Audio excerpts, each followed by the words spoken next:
Bom dia a todos. Que a paz do nosso Mestre nos envolva agora e sempre.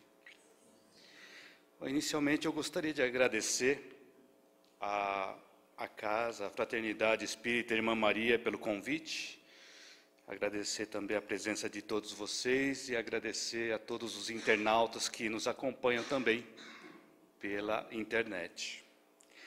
Então, vamos adiante. O tema para hoje é o corpo, tabernáculo do Espírito.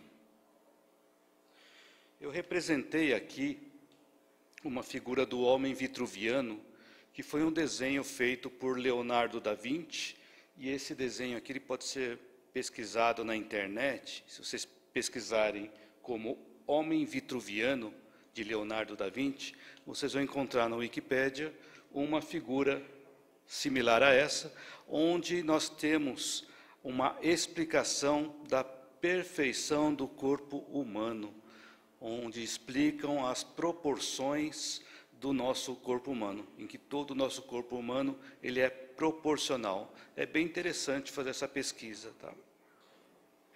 Então vamos lá.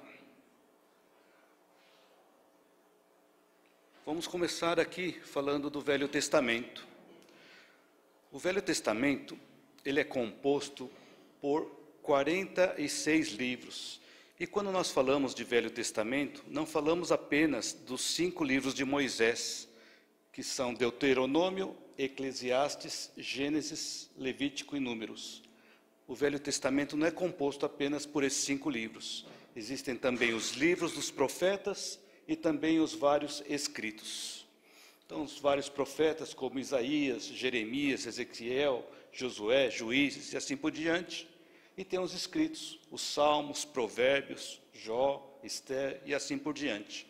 Então, nós temos no Velho Testamento 46 livros, dos quais nós vamos abordar uma pequena parte.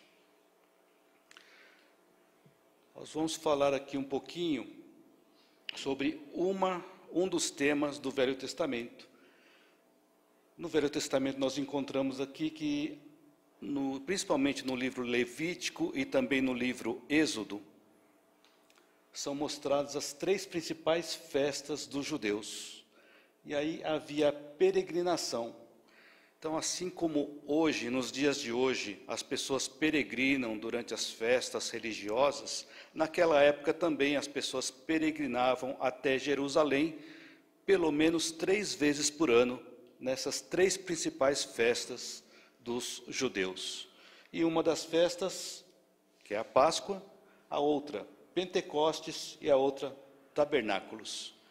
Então, pelo menos nessas 3 festas, os judeus peregrinavam até Jerusalém. Mas para que eles peregrinavam até Jerusalém? Para poderem ver Deus e para poderem ser vistos por Deus. Era esta a ideia dessa peregrinação, de irem até Jerusalém, como hoje acontecem em algumas religiões, das pessoas peregrinarem até alguns locais para essas festas. A festa da Páscoa ela pode ser encontrada em Êxodo capítulo 12. Pentecostes pode ser visto em Levítico capítulo 23, versículo 15 em diante, e Tabernáculos, Levítico, capítulo 23, versículos 33 a 44. Na frente daqui de cada texto eu coloquei os estudos. Estudo 17 e 18, referente à Páscoa. Estudo 19, referente a Pentecostes. E estudo 20, referente a Tabernáculos. Que estudo que é esse? Esse estudo é feito pelo orador, palestrante, jurista Haroldo Dutra Dias. Estes estudos podem ser encontrados nesse portal ser.org, onde ele faz esse estudo do Levítico em nível mais aprofundado do que eu vou apresentar aqui. É bem interessante esse estudo. Então, vamos lá. Então, hoje, o tema é corpo, tabernáculo do Espírito. Então, vamos entender um pouco mais sobre o tabernáculo. Tabernáculo, em latim, significa tenda, cabana ou barraca. Em hebraico, significa moradia ou local da divina morada, tenda da reunião com Deus. Este é o significado de tabernáculo. Então, nós podemos encontrar aqui o tabernáculo e as várias tendas aqui em volta. Essas tendas que estão em volta aqui são referentes, eles explicam ou representam as festas que aconteciam, referentes às festas do tabernáculo. E aqui nessa parte principal, aqui nós temos um tabernáculo principal, onde as pessoas faziam os sacrifícios. Então vamos entender um pouquinho mais sobre isso. Então naquele espaço, existe uma área interna e existe uma área externa. A área externa é chamada de átrio exterior, não precisa decorar esse nome. Depois tem uma outra parte aqui da área interna chamada o Santo Lugar, e tem uma terceira parte chamada Santo dos Santos. O que tem aqui dentro desse espaço Santo dos Santos? Dentro desse espaço aqui, existe a Arca da Aliança, existia a Arca da Aliança. Vocês sabem o que tinha dentro da Arca da Aliança? O Indiana Jones continua procurando ainda, né, a Arca da Aliança. Mas o que é que tem lá dentro? Por que ele procura tanto essa Arca da Aliança? Então, essa Arca da Aliança tem toda uma descrição lá no Velho Testamento de como que ela é construída, mas dentro da Arca da Aliança existem as tábuas dos 10 mandamentos. E ela ficava aqui, dentro desse espaço do Santo dos Santos. Então, os 10 mandamentos, eles representavam, naquela época, as leis de Deus. Então, as leis de Deus estavam escritas nas pedras, que estavam guardadas dentro da Arca da Aliança, nesse espaço aqui, dentro do tabernáculo. Está claro aqui? Tranquilo? Então, vamos seguir em frente. Então, cada vez que as pessoas se afastavam de Deus, elas pecavam. E cada vez que pecavam, precisavam se purificar. E se nós estudarmos o livro Organon, de Hahnemann, quem é Hahnemann? Hahnemann é o pai da homeopatia. Se nós estudarmos o Organon, nós vamos encontrar ali que cada vez que nós nos afastamos de Deus, nós geramos uma doença em nós. Então ele diz que as doenças são resultantes do nosso afastamento com Deus. Então, na época lá do Velho Testamento, cada vez que as pessoas se afastavam de Deus, as pessoas pecavam. E cada vez que pecavam, precisavam se purificar. A purificação se fazia com sacrifício, com oferenda. E esse sacrifício se fazia com sangue. Que sangue? Um animal era sacrificado no lugar de quem está impuro. Então sempre se levava um animal, e esse animal ele era separado, ele era purificado para poder ser oferecido para Deus em troca do perdão, em troca do pecado, para purificar a pessoa dos pecados. E essas oferendas aconteciam todos os dias lá no tabernáculo, na parte externa do tabernáculo. Deixa eu voltar um pouquinho aqui para mostrar. Essas oferendas aconteciam aqui, altar do sacrifício, ou seja, na parte externa aqui do tabernáculo. E tinha também uma parte interna aqui, chamada Santo dos Santos. Então, na parte exterior, onde acontecia esse sacrifício diário, um sacerdote, que era um medianeiro entre os homens e Deus, ele realizava esse conjunto de rituais de purificação. Esses rituais de purificação estão no Levítico. Então, o sacerdote realizava todos os dias os rituais de purificação através de uma oferenda naquela parte externa do tabernáculo. Aí vamos falar um pouco de Yom Kippur. Alguém já ouviu falar de Yom Kippur? Algumas pessoas já, né? Muito bem. Então, se diz assim, qual o ponto mais alto da atividade sacerdotal? A atividade mais alta é quando o sumo sacerdote, uma vez por ano, oferecia sacrifício pelos seus pecados e pelos pecados de todo o povo.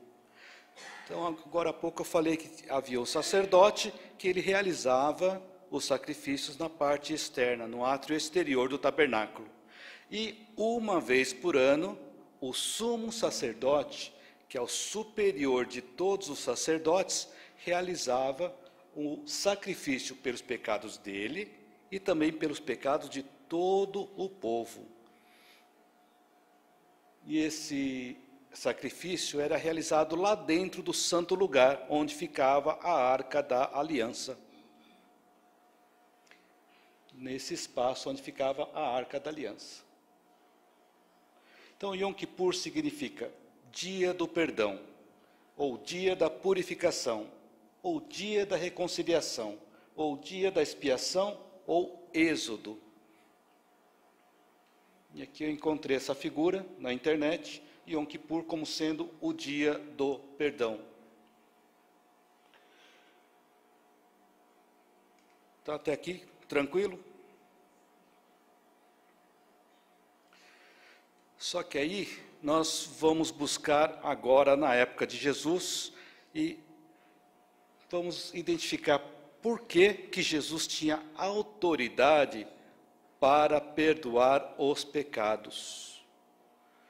Porque os pecados, eles não eram purificados apenas dentro do tabernáculo. Então, por que Jesus tinha essa autoridade de fazer isso fora do tabernáculo? Então, existe uma passagem aqui de Mateus, quando levam até Jesus um paralítico. E Jesus, vendo-lhes a fé, disse ao paralítico: tem ânimo, filho, perdoados são os seus pecados.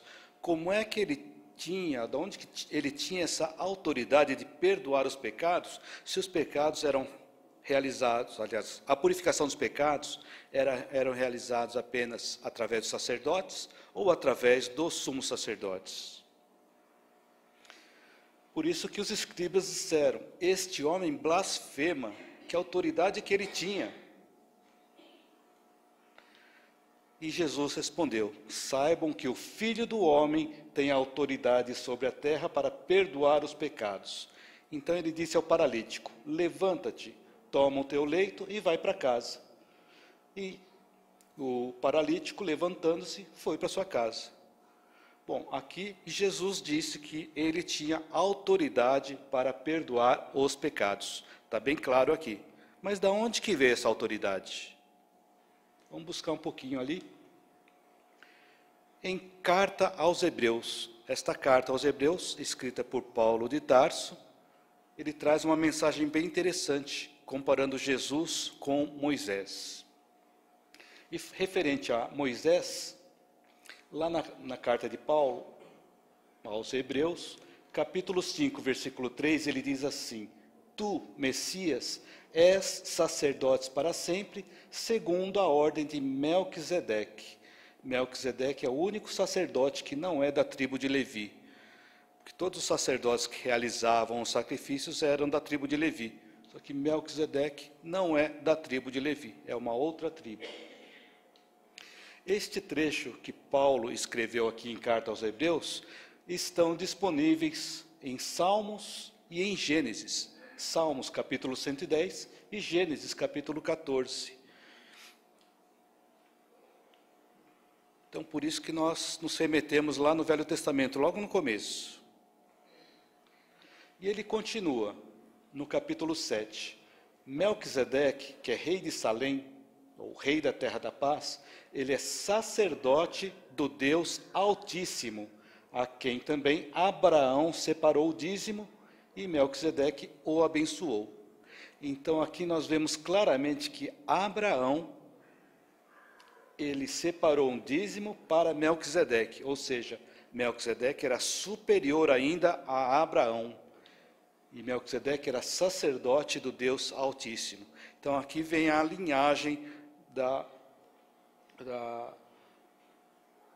família de sacerdotes de onde originou Jesus.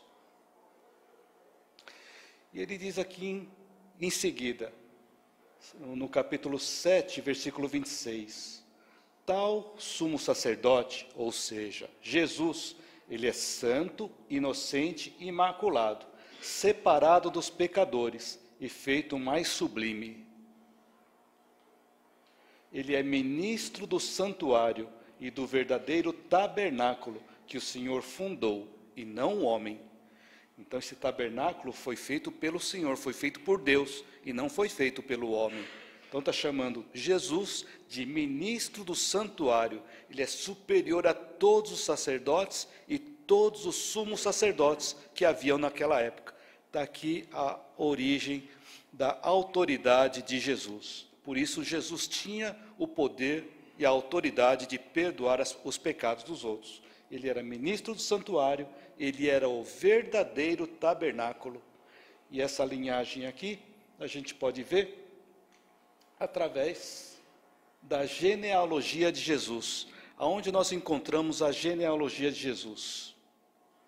Vamos ver aqui. Em Mateus, capítulo 22, versículos 41 e 45. E Marcos, capítulo 12, versículo 37. Jesus pergunta aos fariseus: Cristo é filho de quem? Responderam-lhe: de Davi. Então, aqui está mostrando que Cristo era filho de Davi. Mas nós sabemos que Cristo era filho de Jesus. Jesus era filho de Maria e José, e não de Davi. Então, como fala que é filho de Davi? É porque ele fazia parte da linhagem de Davi. Aonde nós encontramos isso? Em Mateus capítulo 1, versículo 1 a 17. Aqui está o livro da genealogia de Jesus. Começa com Abraão, e passam-se vários, chegam até Judá, passam-se vários, chegam até o rei Davi.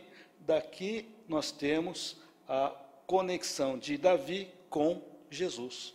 Aí passam-se 14 gerações até chegar a Jesus.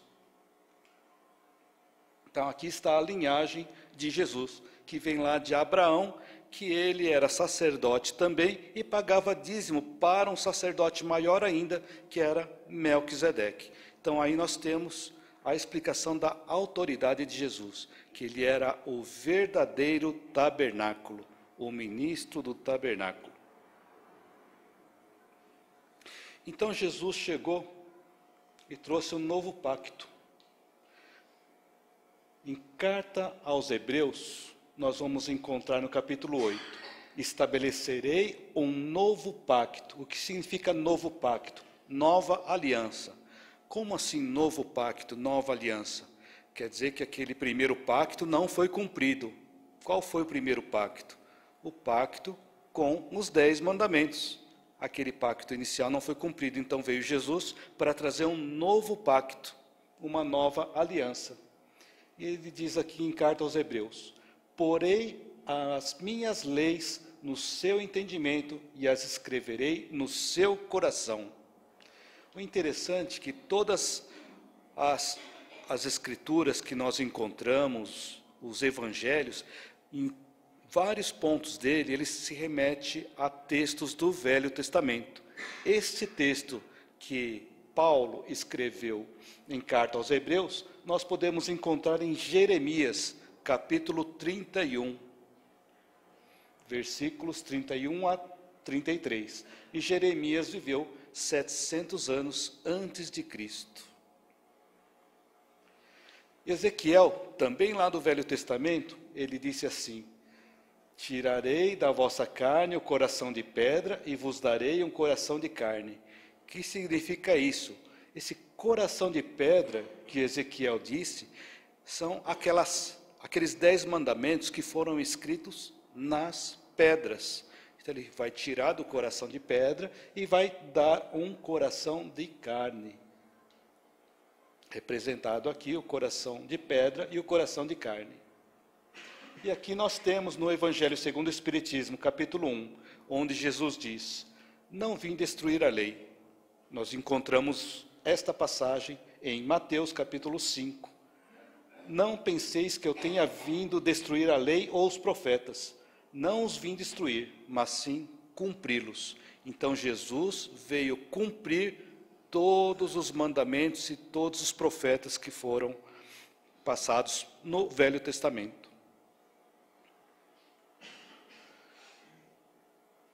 Então, na carta de Paulo aos Hebreus, nós encontramos ainda, no capítulo 9, que o primeiro pacto tinha sacrifícios e um santuário terrestre. Aquele primeiro pacto, onde tinham os 10 mandamentos, tinham sacrifícios que eram feitos com animais, e existia um santuário terrestre. E ainda em Paulo, ele diz assim, Paulo, em carta aos Hebreus, ele diz assim: mas Cristo apresentou o segundo pacto como sumo sacerdote e o maior e mais perfeito tabernáculo. E não pelo sangue de bodes e novilhos. Então o sacrifício não era feito através do sangue de bodes e novilhos, mas por seu próprio sangue. Então Jesus mesmo se ofereceu como sendo o Cordeiro de Deus, que tira o pecado do mundo. Esta frase é de João, que João viu a Jesus e ele disse: eis o Cordeiro de Deus, que tira o pecado do mundo. Lembram do sumo sacerdote que uma vez por ano ele fazia o Yom Kippur, que ele tirava os pecados dele e os pecados de todo o povo? Então aqui nós temos a explicação através de João, onde ele diz que Jesus era o Cordeiro de Deus que tira o pecado do mundo. A diferença é que Jesus não tinha pecado, mas ele se ofereceu como Cordeiro, por ser puro, por ter a purificação, se ofereceu para ser o Cordeiro de Deus e tirar o pecado do mundo. Daí que vem que Jesus, ele é o Cordeiro de Deus que tira o pecado do mundo. Mas vamos entender um pouquinho mais essa questão do tirar o pecado do mundo.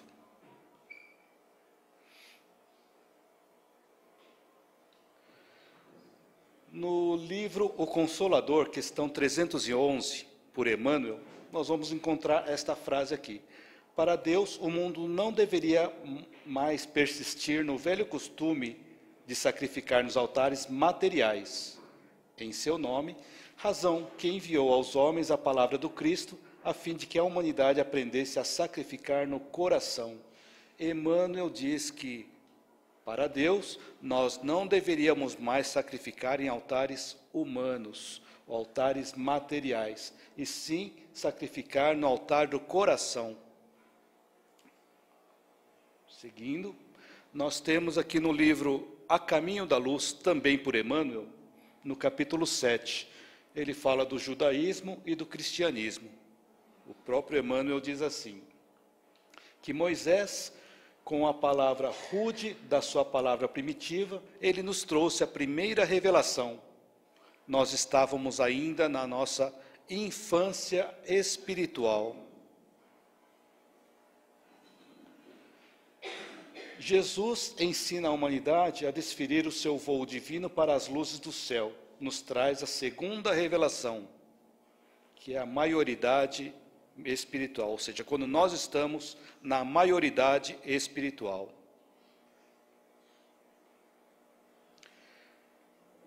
E no livro O Consolador, questão 271, por Emmanuel, ele diz assim que a primeira revelação de Moisés, ele nos traz a missão da justiça. Na segunda revelação, que é o Evangelho, que Jesus nos trouxe, ele traz a revelação do amor. E a terceira revelação, que é o Espiritismo, nos traz a tarefa da verdade. Então, nós temos aqui, na primeira revelação, a nossa infância espiritual. Na segunda revelação, nós temos a nossa maioridade espiritual. E agora, na terceira revelação, nós temos a nossa maturidade espiritual, quando já temos algum conhecimento para entender os ensinamentos para entender as leis de Deus. E no centro das 3 revelações nós vamos encontrar Jesus.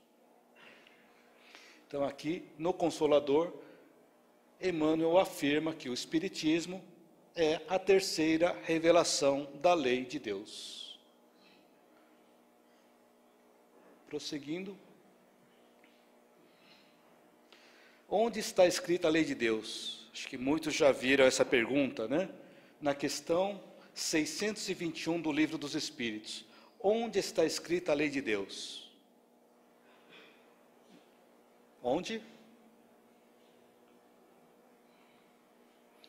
Na consciência.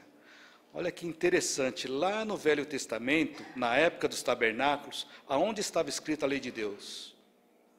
Nas tábuas dos 10 mandamentos, que estava dentro da Arca da Aliança, que estava dentro do tabernáculo.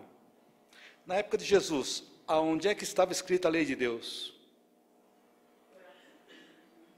Em Jesus. Ele era o tabernáculo, ele era o sumo sacerdote. A lei de Deus estava escrita em Jesus. E agora aqui, ó, onde está escrita a lei de Deus?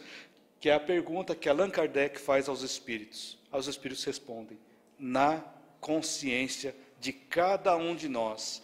Então a lei de Deus já está escrita na consciência de cada um de nós. Então o tabernáculo era o quê? O local onde está escrita a lei de Deus. É também um local onde se fazia o sacrifício para perdão dos pecados. E o sacrifício é realizado por pessoas purificadas. Bom, nós temos aqui local onde está escrita a lei de Deus. Hoje, trazendo para os dias de hoje, para nós, aonde é que está escrita a lei de Deus? Na nossa consciência. E qual é o local onde se fazia os sacrifícios naquela época, lá no Velho Testamento? Lá no tabernáculo. E hoje? Na época de Jesus, o tabernáculo era o próprio Jesus. E hoje? A lei de Deus está escrita dentro da nossa consciência. A nossa consciência está dentro de nós. E quem transporta essa consciência? É o nosso corpo físico. Então, aqui ele diz, local onde se faz sacrifícios. Ou seja, nós podemos fazer os nossos sacrifícios para perdoar os pecados dos outros. E também podemos perdoar o pecado de todo o mundo, de todo o povo. Só que esse sacrifício é realizado só por pessoas purificadas. Aí complicou, né? Bom, eu não sei quanto a vocês, mas quanto a mim ainda não estou purificado o suficiente para perdoar o pecado de todos. Estou em fase de aprendizado. Então nós vamos estudar um pouquinho mais sobre essa purificação. Bom, o título da palestra de hoje é Corpo, Tabernáculo do Espírito. Não foi inventado por mim, foi obtido através de algumas obras. Por exemplo, Os Mensageiros. No capítulo Os Mensageiros, para quem não conhece, é um livro de André Luiz, psicografado por Chico Xavier, onde ele nos traz mensagens do mundo espiritual, ou informações da vida no mundo espiritual. No capítulo 49, Máquina Divina, o Aniceto, que é um dos instrutores, ele diz assim: repare a máquina divina do homem, o tabernáculo sagrado, que o homem permitiu, que o Senhor permitiu, se formasse na terra para a sublime habitação temporária do Espírito. Então aqui Aniceto fala que a máquina do homem, ou seja, o corpo físico, é o tabernáculo sagrado, que é a habitação temporária do Espírito. E o corpo do homem encarnado é um tabernáculo e uma bênção. Então está aí a origem do título da palestra de hoje. E ainda no capítulo 12 do livro Pão Nosso. O livro Pão Nosso é um livro que foi nos passado através de Emmanuel, psicografado por Chico Xavier. No capítulo 12, pensaste nisto? Temos uma passagem lá, segundo Pedro, capítulo 1, versículo 14. que Pedro denominava o organismo como sendo o seu tabernáculo. Interessante que ele coloca assim: que fazes de teus pés, de tuas mãos, de teus olhos, de teu cérebro? Sabe que esses poderes te foram confiados para honrar o Senhor iluminando a ti mesmo. Medita nestas interrogações e santifica teu corpo, nele encontrando o templo divino. Ele está perguntando o que é que nós estamos fazendo com o nosso tabernáculo, as nossas mãos, os nossos pés, o nosso corpo, o nosso cérebro. O que é que nós estamos fazendo com ele? Aqui, a título de curiosidade, eu coloquei um slide adicional. Está em Crônicas, capítulo 17, versículos 4 a 5, e em 2 Samuel, capítulo 7, versículos 4 a 7, onde Deus fala para o profeta Natã. Natã era um profeta que orientava o rei Davi. E ele diz assim: vai e dize a Davi, meu servo, tu não me edificarás casa para eu habitar. Que Davi queria construir uma casa para Deus. E Deus fala para o profeta Natã orientar o Davi, o rei Davi: tu não me edificarás casa para eu habitar, porque em nenhuma casa eu morei, mas eu fui de tenda em tenda, de tabernáculo em tabernáculo.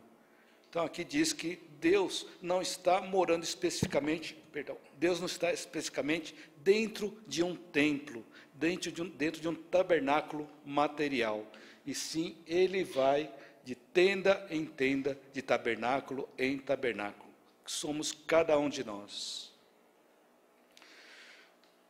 Vamos falar um pouquinho sobre o sacrifício de Jesus. No livro Consolador, questão 286, Emmanuel diz assim, a pergunta para Emmanuel: o sacrifício de Jesus deve ser apreciado tão somente pela dolorosa expressão do Calvário? Então nós devemos entender que o sacrifício de Jesus aconteceu só no Calvário, naquele momento da crucificação? Aí Emmanuel responde: o Calvário representou o coroamento da obra do Senhor, mas o sacrifício, na sua exemplificação, se verificou em todos os dias da sua passagem pelo planeta. Então, todos os dias que Jesus passou aqui encarnado conosco, era um dia de sacrifício para exemplificar as suas lições para todos nós. E Emmanuel diz assim: e o cristão deve buscar, antes de tudo, o modelo nos exemplos do Mestre. Ou seja, se Jesus fez o sacrifício todos os dias da sua vida, Emmanuel nos convida a nós também fazermos o nosso sacrifício, todos os dias da nossa vida. Para que serve o sacrifício? Para perdão dos pecados dos outros. Então aqui nós temos Jesus como nosso guia e modelo. Encontramos esta resposta na questão 625 do Livro dos Espíritos, de Allan Kardec. Qual o tipo mais perfeito que Deus tem oferecido ao homem para lhe servir de guia e modelo? Jesus. Então aí está um exemplo para nós utilizarmos como guia e modelo. Aquele que crê em mim, as obras que eu faço, ele também fará, e fará maiores do que estas. Então nós podemos fazer o que Jesus fez e muito mais, segundo ele mesmo disse. Depende de cada um de nós. Interessante aqui: misericórdia quero e não sacrifícios. Nós encontramos uma passagem de Mateus, capítulo 9, versículos 11 a 13. E os fariseus perguntaram para os discípulos: por que o vosso mestre come com os publicanos e os pecadores? E aí Jesus respondeu: os sãos não necessitam de médico, mas sim os enfermos. Vá e aprenda. Olha só a ordem que ele dá para os fariseus. Vá e aprenda o que significa: misericórdia quero e não sacrifícios, porque eu não vim chamar justos, mas os pecadores. Então Jesus veio para os enfermos e não para os sãos. Por isso que ele comia junto com publicanos e os pecadores. O interessante é que ele fala assim, Jesus fala, vá e aprenda, misericórdia quero, e não sacrifícios. Se ele disse, vá e aprenda, quer dizer que foi ensinado em algum momento. Aonde é que foi ensinado? Lá no Velho Testamento, Oséias capítulo 6, versículo 6. Ele diz lá, misericórdia quero e não sacrifícios.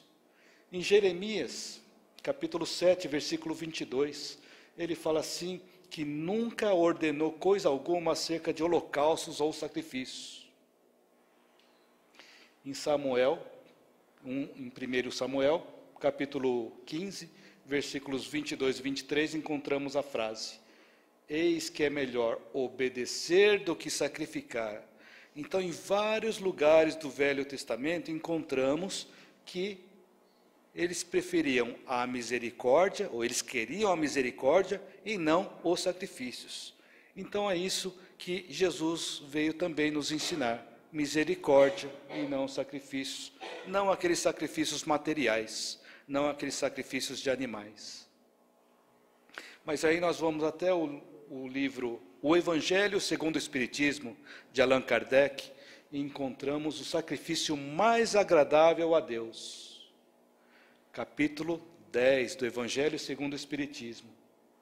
Ele fala assim, quando vocês forem ofertar alguma oferenda no altar, e lembrar que o nosso irmão tem alguma coisa contra nós, deixemos essa dádiva junto ao altar e que nós iremos reconciliar primeiro com o nosso irmão.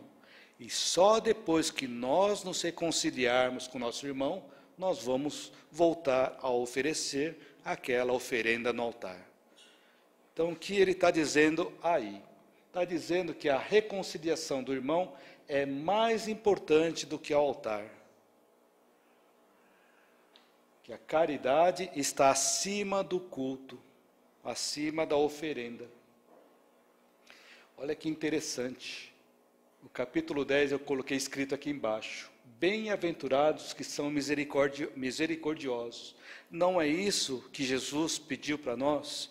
Sacrifício, misericórdia quero, e não sacrifícios. Então está bem explicado aqui no capítulo 10, bem-aventurados os que são misericordiosos. Vale a pena estudar esse capítulo também.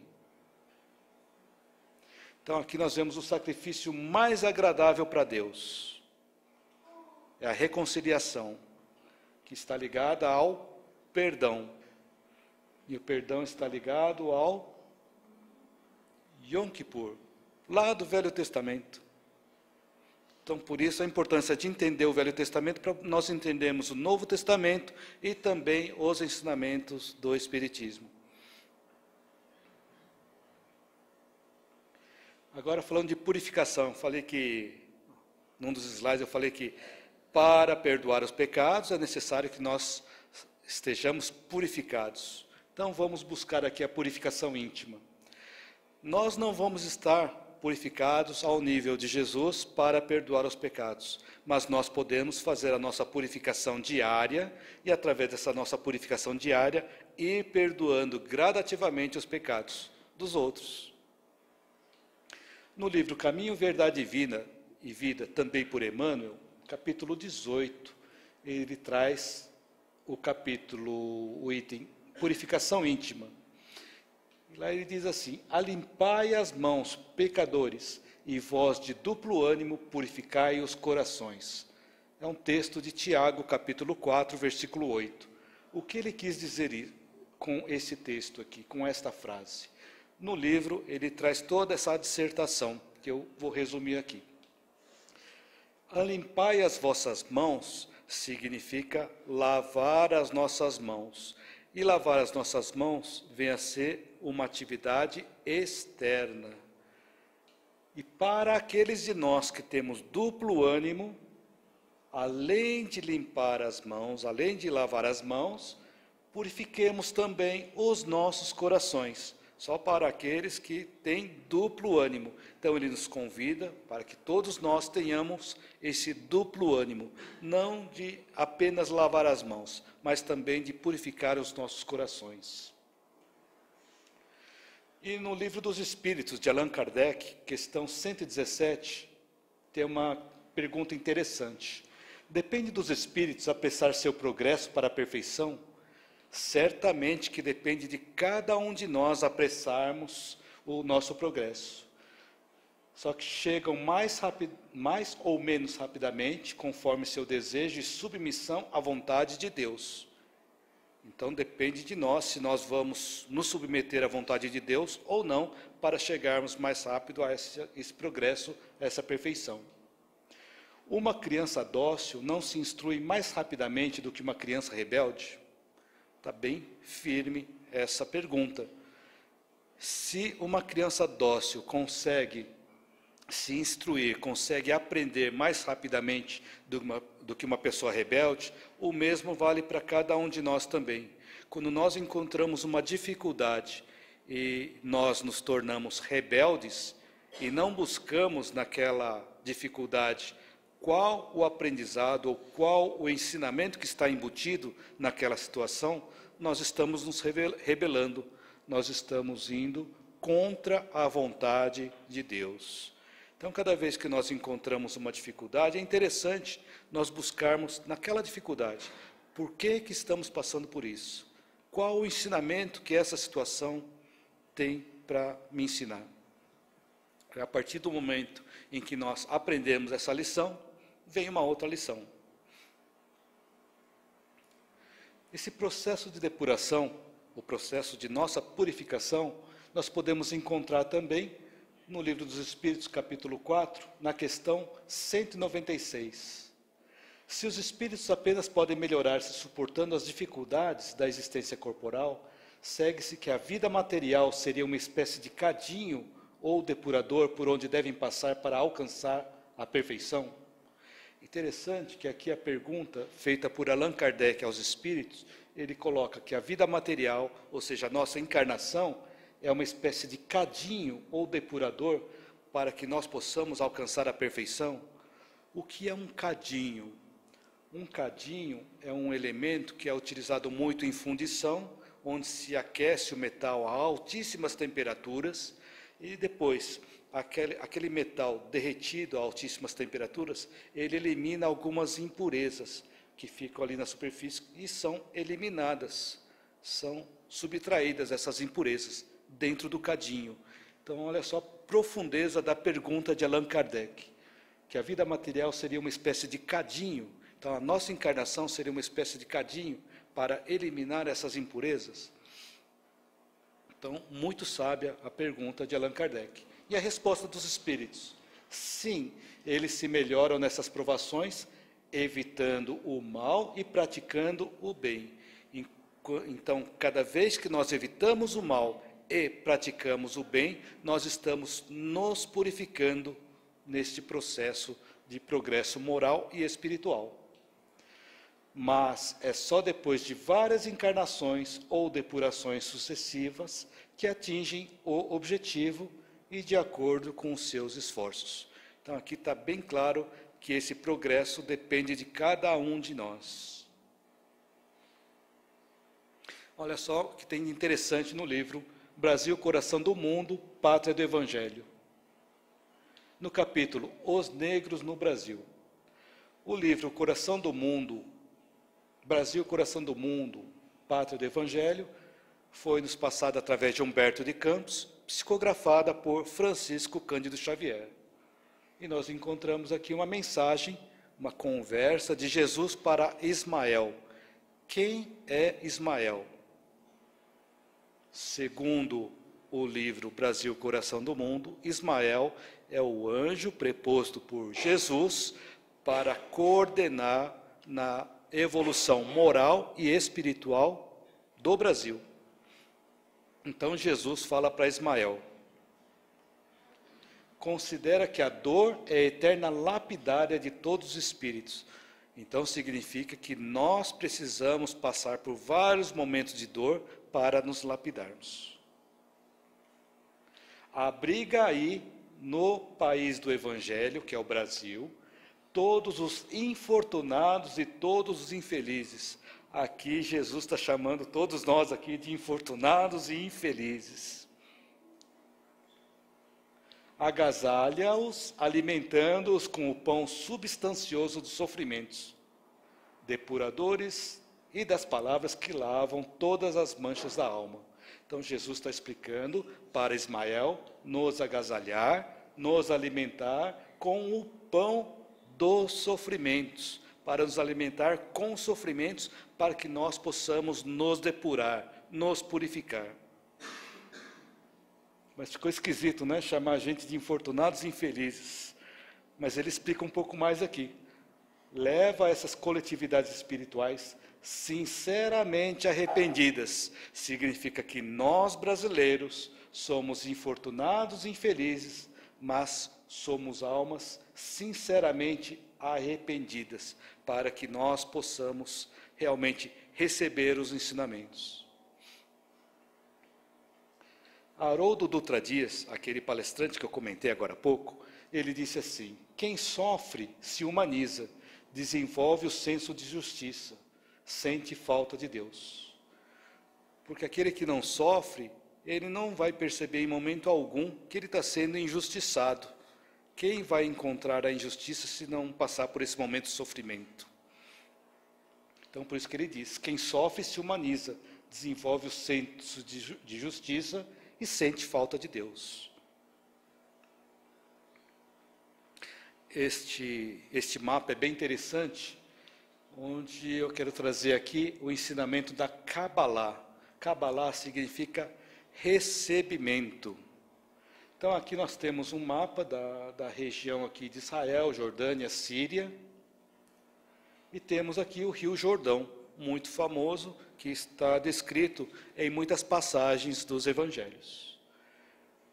Então, Kabbalah significa recebimento. Então, vamos entender isso. Aqui, onde está circulado, está o Mar da Galileia. E aqui embaixo, o Mar Morto. Qual a diferença entre eles? O Mar da Galileia é um mar cheio de vida, que está cheio de alimentos para que as pessoas possam realmente se alimentar e obter ganho daquele mar. E o Mar Morto, ele é, como o próprio nome diz, morto, não tem vida, enquanto que o Mar da Galileia está cheio de vida. Qual a diferença que tem entre eles? Existe o Rio Jordão, ele nasce aqui um pouquinho antes, passa pelo Mar da Galileia. O Mar da Galileia recebe o Rio Jordão e ele libera o Rio Jordão. Ele permite que o Rio Jordão dê continuidade. O Mar Morto, ele recebe também o mesmo Rio Jordão, mas ele não libera essas águas. Quer dizer que um está recebendo e está doando. O outro está apenas recebendo. Então, Kabbalah significa recebimento, saber receber. Saber receber é receber e doar o que está recebendo. O mar generoso tem vida e proporciona vida, enquanto o mar egoísta não tem nada, só tem sal e solidão. Vamos falar sobre a célula solidária. O que é uma célula solidária? Então imagine aqui uma pessoa necessitada de apoio, cercada de cuidadores. Uma pessoa necessitada de apoio, cercada de cuidadores. Então, a célula solidária é isso, esse conjunto, onde tem uma pessoa necessitada de apoio, cercada de cuidadores.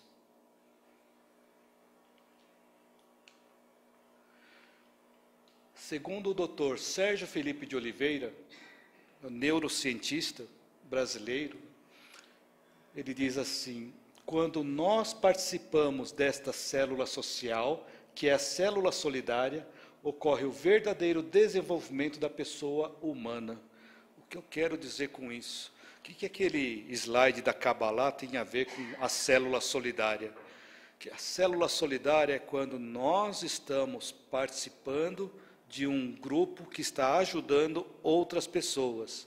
Ou seja, nós não estamos apenas recebendo, nós estamos também doando. Estamos utilizando o conceito da Kabbalah.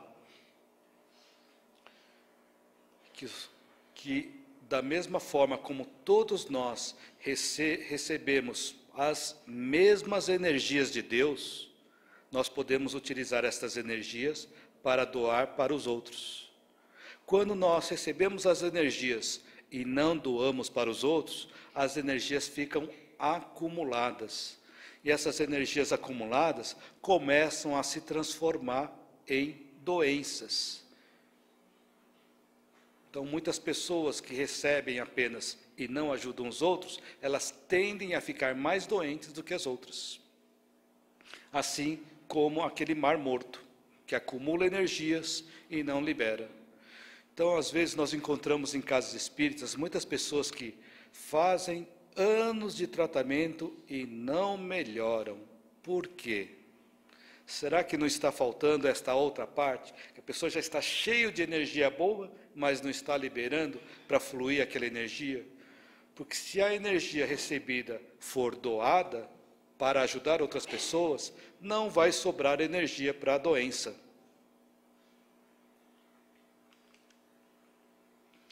Então nós vemos aqui, em obras póstumas, por que eu coloquei este trecho? Porque muitas vezes a gente quer ajudar as outras pessoas, mas nós não sabemos o que fazer para ajudar as outras pessoas. Então, Allan Kardec ele fez a pergunta se a missão era adequada para ele, porque ele não sabia se ele tinha condições de realmente realizar a missão que ele cumpriu, né? E os espíritos falaram: se você interrogar as suas aspirações, as suas tendências, e o objeto quase constante de suas meditações, isto não deverá surpreender, deves cumprir o que vem sonhando há muito tempo.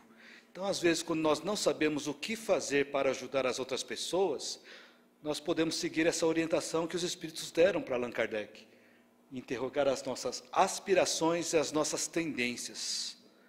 Quais são as nossas aspirações? Quais são as nossas tendências? Quais são as qualificações que nós temos para poder ajudar os outros?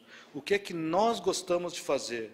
E na área artística, o que é que nós gostamos de fazer? Na área da pintura, na área da música ou na arte em geral? Através dessa linha de trabalho, nós podemos buscar um modo de ajudar as outras pessoas. Mas Allan Kardec falou assim: para cumprir essa missão são necessários meios de execução que ainda estão longe de mim. Ele não se achava bom o suficiente para realizar aquela missão.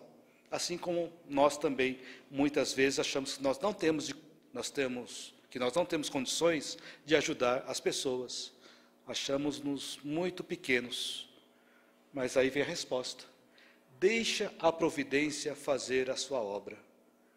Então ele precisava apenas que, os espíritos precisavam apenas que Allan Kardec prosseguisse a sua caminhada, que seguisse as suas aspirações e as suas tendências, que a providência ia auxiliar. Muitas vezes nós tentamos fazer alguma coisa, queremos fazer alguma coisa boa e não temos condições, mas quando nós começamos a realizar, ajudas aparecem. E é isso que ele está dizendo: deixa a providência fazer a sua obra. Só necessita da nossa iniciativa, necessita da nossa mudança de atitude. E muitas vezes nós encontramos situações em que as pessoas têm problemas na família. Mas os meus familiares não deixam eu sair de casa para realizar tal coisa. Mas aí tem no livro Caminho, Verdade e Vida, capítulo 62. Emmanuel explica a diferença entre parentela e família. Ele fala assim, baseado em Atos dos Apóstolos: sai da sua terra e dentre a tua parentela, e dirige-te à terra que eu te mostrar. Então a parentela faz parte deste grupo que nós já conhecemos, de pais, avós, bisavós e assim por diante. Esta é a parentela que Emmanuel define. E a família? A família são aqueles que estão ligados a eternos laços de amor. Por isso que Jesus disse no Evangelho segundo o Espiritismo, capítulo 14, honrai a vosso pai e a vossa mãe, no item 5. Quem é minha mãe e quem são meus irmãos? E olhando para os que estavam sentados à roda de si, e disse: eis aqui minha mãe e meus irmãos, porque aquele que fizer a vontade de Deus, esse é meu irmão e minha mãe e minha irmã e minha mãe. Então, ele está dizendo aqui que os familiares dele são aqueles que fizerem a vontade de Deus.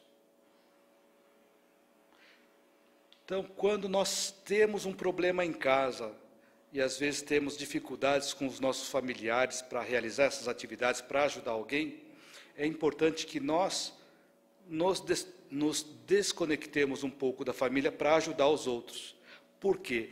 Porque naquela célula solidária, nós vamos encontrar as respostas para as soluções que nós temos dentro de casa, para os problemas que nós temos dentro de casa. Quando nós saímos para ajudar alguém, nós encontramos dificuldades maiores que as nossas. E muitas vezes essas dificuldades maiores do que as nossas são as respostas que nós precisamos para ajudar nos problemas que nós temos dentro de casa. E assim, conforme nós vamos nos melhorando, nós estamos dando o nosso exemplo para os nossos familiares. Então, aqui está a frase de Jesus: aquele que fizer a vontade de Deus são os meus familiares. Então, há diversos modos de ação, mas é o mesmo Deus que realiza em todos nós. Cada um recebe o dom de manifestar o Espírito para a utilidade de todos. Está bem claro aqui em Coríntios, capítulo 12, versículos 6 e 7. Cada um recebe o dom de manifestar o Espírito para a utilidade de todos. Cada um de nós tem uma característica diferente do outro, onde nós podemos utilizar para auxiliar aos outros. Em Sinal Verde, também um livro que foi nos passado por André Luiz, psicografado por Chico Xavier. No capítulo 26 do Sinal Verde tem a frase: a nossa felicidade será naturalmente proporcional em relação à felicidade que fizermos aos outros. Esta frase é interessante, que eu ouvi uma frase similar numa reunião de negócios, onde o palestrante diz assim: se nós queremos o sucesso, teremos que ajudar um número suficiente de pessoas para termos sucesso. Então, se nós queremos felicidade, precisamos ajudar uma quantidade suficiente de pessoas a serem felizes também.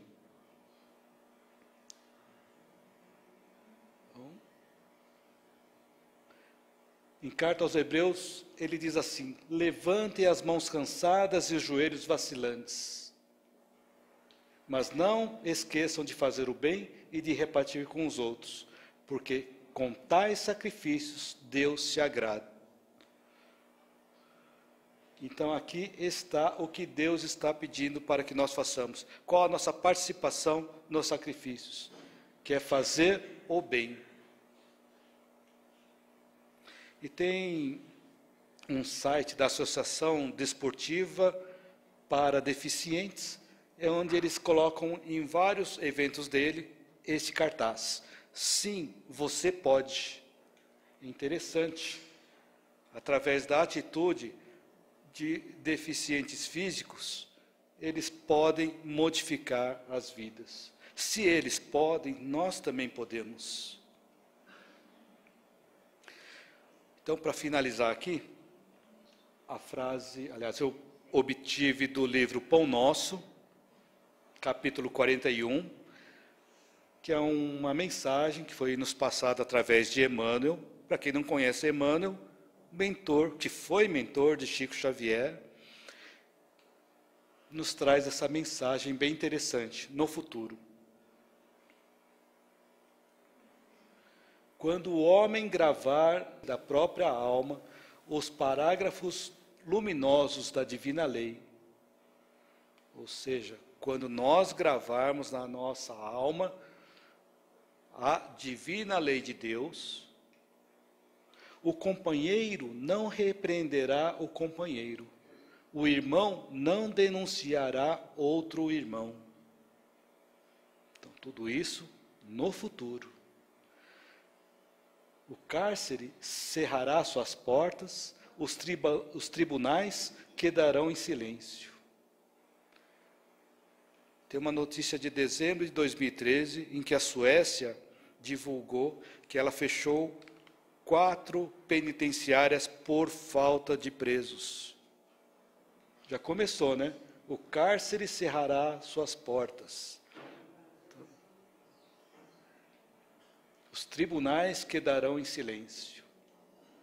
Canhões serão convertidos em arados, homens de armas volverão à sementeira do solo.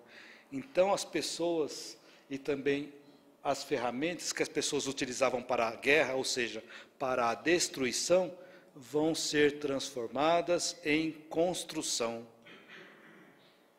O ódio será expulso do mundo, as baionetas repousarão. As máquinas não vomitarão chamas para o incêndio e para a morte, mas cuidarão pacificamente do progresso planetário. No futuro, a justiça será ultrapassada pelo amor. Os filhos da fé não somente serão justos, mas bons, profundamente bons. A prece constituir-se-á de alegria e louvor, e as casas de oração estarão consagradas ao trabalho sublime da fraternidade suprema. A pregação da lei viverá nos atos e pensamentos de todos. Então não vai ser necessário mais pregar a lei, porque a lei vai estar nos nossos atos e nos nossos pensamentos. Porque o Cordeiro de Deus terá transformado o coração de cada homem em tabernáculo de luz eterna. Então aqui nós vamos entender muito bem o Cordeiro de Deus, que é Jesus, que ele terá transformado o nosso coração em tabernáculo de luz eterna. Então daí o tema, corpo, tabernáculo do Espírito. E aí nós temos o reino de Deus resplandecerá para sempre. Muito obrigado.